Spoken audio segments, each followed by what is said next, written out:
Bonjour les amis, j'espère que vous allez bien. Bienvenue dans cette nouvelle vidéo.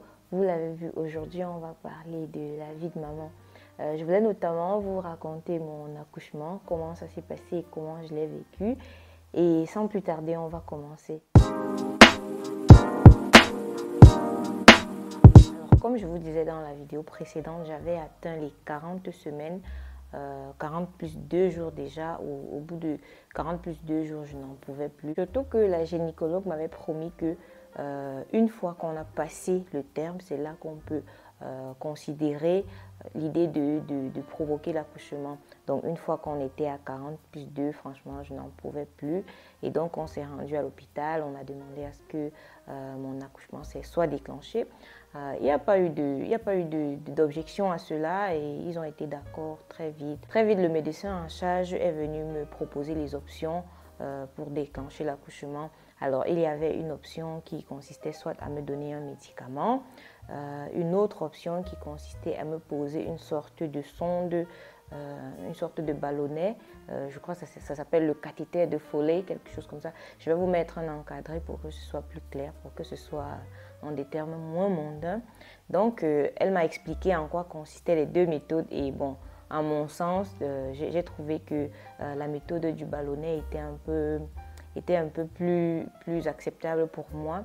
Surtout que j'avais déjà eu vent d'autres personnes qui ont utilisé la méthode du médicament et qui disaient qu'elle était très douloureuse. Je ne sais pas si ça a vraiment un rapport, mais en tout cas, j'avais cet a priori-là et au bout d'un moment, je me suis décidée, j'ai choisi la méthode du ballonnet. Et donc, le soir, on m'a posé le ballonnet. À la base, c'était un ballonnet qui, dit-on, on le pose et il va aider le placenta à se décoller, quelque chose comme ça, à se décoller. À mesure que le ballonnet gonfle, il s'emplit d'eau et c'est justement au fur et à mesure qu'il gonfle et s'emplit d'eau qu'il va décoller le placenta. Et dès que le col est carrément ouvert, le ballonnet est censé retomber tout seul. Et donc, s'il retombe tout seul, c'est que ça a marché. Et de toutes les façons, le personnel médical était au petit soin pour vérifier tout ça. Donc, moi, ça a pris toute la nuit. En tout cas, je l'ai porté toute la nuit. Et c'est le lendemain matin, je crois autour de 9h, 9h, 10h par là, qu'on est allé en salle d'accouchement. Et donc, arrivé en salle d'accouchement, on s'est installé. Tout allait bien jusque-là. On a installé toutes les machines, je pouvais voir quand mes contractions démarraient et tout, ça allait bien, voilà quoi, tout se passait bien jusque là. Et puis au bout d'un moment, au fur et à mesure que le temps passe, alors qu'est-ce qui s'est passé? Je m'étais dit que pour ce qui est des douleurs, des contractions et tout ça, je m'étais toujours dit, si c'est une chose que toutes les femmes arrivent à faire, c'est que clairement je peux le faire. Et donc, je n'avais vraiment jamais eu de doute. Je n'ai jamais remis en question avant ce jour-là l'idée que je pouvais le faire. Sauf que je n'avais pas pensé au fait que mon accouchement était déclenché et donc que la douleur était bien plus qu'un accouchement normal. Et donc, comme je le disais tantôt, au fur et à mesure des contractions, la douleur augmentait, la douleur augmentait. Et je pense que c'était au bout de 4 ou 5 heures, quelque chose comme ça. Franchement, je n'en pouvais plus, j'étais au bout de ma vie, j'étais au bout de mes forces. J'avais tenu tout ce que je pouvais. Donc au bout de 5 heures de temps, je crois environ 5 heures de travail, j'avais vraiment fait mon maximum. J'avais tenu tout ce que je pouvais tenir. J'avais supporté ce que je pouvais supporter de douleur. Et donc, comme je n'en pouvais plus, j'ai tout simplement demandé une pause de péridurale. Ce qui a été fait tout de suite. Dès qu'on a posé la péridurale, il a fallu attendre, je crois, au bout d'un petit moment, en tout cas, au bout d'un moment, de toutes les façons, je crois que j'ai fait quand même, j'ai fait une sorte de une petite sieste et après, je n'avais plus mal, ça va. Je ne sentais plus la douleur. Je pouvais toujours regarder mes contractions sur le moniteur qui était juste là et tout était bien branché et tout. Donc, je suivais mes contractions tranquille, tout se passait bien. Je n'avais plus de douleur, voilà, j'attendais. Et puis les accoucheuses venaient vérifier, les infirmières accoucheuses, les sages-femmes, je crois, elles venaient vérifier. À chaque fois, elles me disaient, ok, tu es à 4 doigts, et puis à 5 doigts, et puis à 8 doigts, ainsi de suite, jusqu'à ce que le moment de pousser arrive. Je pense qu'en tout, j'ai fait 17 heures de travail en tout. C'est vrai que ce n'est pas rien quand même, c'était assez long. Je pense que c'est après coup en fait que tu te rends compte que tu as passé tout ce temps-là.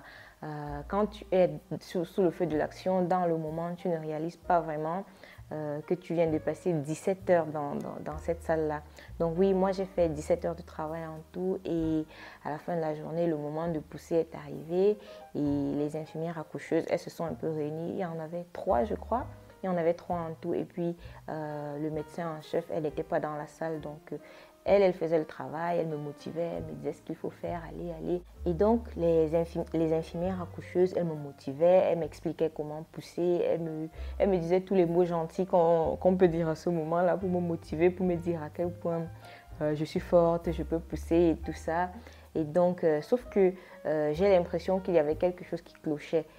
Il y avait quelque chose qui clochait et justement au bout d'un moment le médecin est arrivé. En fait je pense que les infirmières elles ont fait appeler le médecin et elles disaient que ça faisait un moment que je poussais mais toujours rien. Et donc le médecin, je pense que c'est vraiment le fruit de son expérience. Dès qu'elle est arrivée, au bout d'un moment, elle leur a dit le bébé était apparemment un peu penché dans mon ventre et que c'est pour ça qu'il ne sortait pas directement.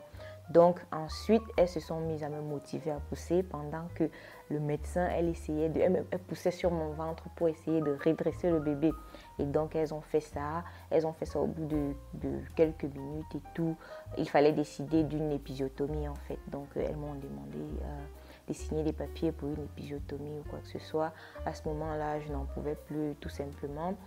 J'ai fait signer par le papa, donc, enfin elles ont fait signer par le papa parce que dans l'état où j'étais vraiment, je ne pouvais rien lire ni rien signer. Donc une fois que les documents pour l'épisiotomie étaient signés et donc que l'épisiotomie était confirmée, elles sont revenues, elles ont pratiqué l'épisiotomie. De toutes les façons, je ne ressentais aucune douleur vu que voilà. Et donc on a pratiqué l'épisiotomie et puis au bout d'un tout petit moment, on m'a montré le bébé, on m'a montré mon bébé, on m'a dit ah voici ton bébé, il a 10 doigts, 10 orteils et beaucoup de choses que je ne comprenais plus, je n'entendais même plus, je ne suivais plus, j'étais juste là en train de réaliser le moment, je le regardais et je me disais waouh c'est incroyable, c'était ça les 9 mois que tu as passé dans mon ventre. Je faisais la petite rencontre et après donc, après coup, on est passé juste en face de moi pour le nettoyer, l'habiller, mettre ses premiers vêtements, sa couche et tout. Et c'est à ce moment-là vraiment que je réalisais quelle expérience de fou est-ce que c'était la rencontre merveilleuse, l'histoire d'amour, la plus belle histoire d'amour de toutes les histoires d'amour. C'était un moment vraiment incroyable. Je ne le réalisais pas. Et puis il a commencé à pousser quelques cris. Et puis on l'a nettoyé, on l'a posé juste près de moi. On s'est regardé toute la matinée. On est resté en salle, je crois, jusqu'à 4h30 du matin.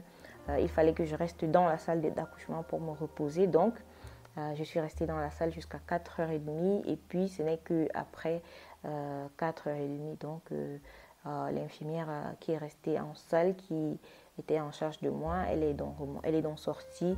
On est remonté en salle d'accouchement. Et en gros, c'est comme ça que s'est passé mon accouchement. Alors, l'une des choses qui m'a vraiment plu après coup, c'est, je pense que demander une péridurale a été la meilleure décision de ma vie parce que franchement, c'est grâce à elle que j'ai pu profiter du moment. C'est vraiment grâce à elle que j'ai pu vivre ce qui se passait sans la douleur parce que je trouve que la douleur, ça gâche tout simplement le moment en fait. Ça gâche tout le moment. Tu ne peux pas vraiment te concentrer sur ce que tu es en train de vivre. Sur comment c'est ô combien extraordinaire, c'est ô combien c'est incroyable de vivre ça, d'être témoin de ça, de porter la vie, de donner la vie. Et donc, je pense que prendre une péridurale était de loin la meilleure décision que j'ai prise parce que vraiment, je n'aurais vraiment pas vécu cette expérience de la même manière. Donc voilà, ça fait 16 mois aujourd'hui au moment où je tourne la vidéo. Tout se passe très bien. Je profite de mon fils. Et je ne sais pas si j'ai dit déjà que j'ai eu un fils. Oui, donc j'ai eu un fils et ça fait 15 mois, 16 mois au moment où je tourne cette vidéo normalement. Et c'est une très belle expérience. C'est une expérience que je souhaite à toutes celles qui le souhaitent, bien sûr, que j'espère pour toutes celles qui l'espèrent. Je vous souhaite de le vivre, je vous souhaite vraiment de passer par un moment aussi extraordinaire que celui-là, bien sûr, si et seulement si c'est votre souhait dans la vie.